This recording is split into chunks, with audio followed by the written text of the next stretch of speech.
The title of my speech is "I Believe in Life in Baseball." It kind of goes with something I believe that there are really important life lessons in sports and stuff. As someone must have written somewhere once, everything you need to know about life you can learn on a baseball field. When I was a kid, there was no t-ball, no coach pitch leagues. Teams for the organized baseball in my town were selected on merit, so only the best young athletes had uniforms, coaches, umpires, bleachers, backstops, outfield fences, new balls, catcher's equipment, and real bases. Most of my friends and I weren't good enough to even try out for those teams, but that didn't stop us from playing almost every daylight hour when it was raining. We'd play with 3 people on a team, or 4 or 5. We'd play in the grassy field that the church used for Sunday parking, or we'd play in the street. We'd use a piece of cardboard for home plate. The bases might be trees or trash cans or chalk marks on the asphalt. We'd play until it was too dark to see, or until our mothers called us home for dinner.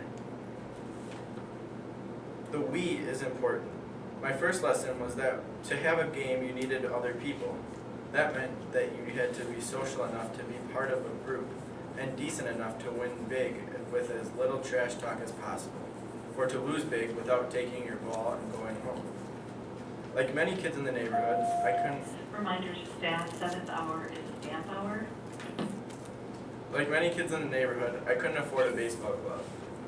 Usually, though, at least half the people in the game would have one, and we'd often make up the team so that players in the field would have enough gloves to go around. Everyone would share, even the guy with the new Brooks Robbins model he had just gotten for his birthday. Another lesson, sometimes you can get what you want by giving what you've got. Once the game started, there needed to be some kind of framework for the play. That was my next lesson. There had to be some rules. We didn't know most of the real rules of baseball. We knew that if you swung at the ball and missed it, it was a strike. And if you did that 3 times, that you were out. The rest of the rules were improvised, based on how many people were on the team and where we were playing. If we only had one outfielder, hits to the opposite field might be a foul ball. Maybe to even out the sides, players would take turns catching for both teams.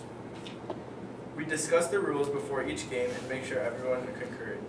That was the next lesson. It's important to negotiate and agree. Frequently, we negotiate again over the interpretation of a rule. Was the runner really out? Eventually, we'd reach an agreement and continue to play.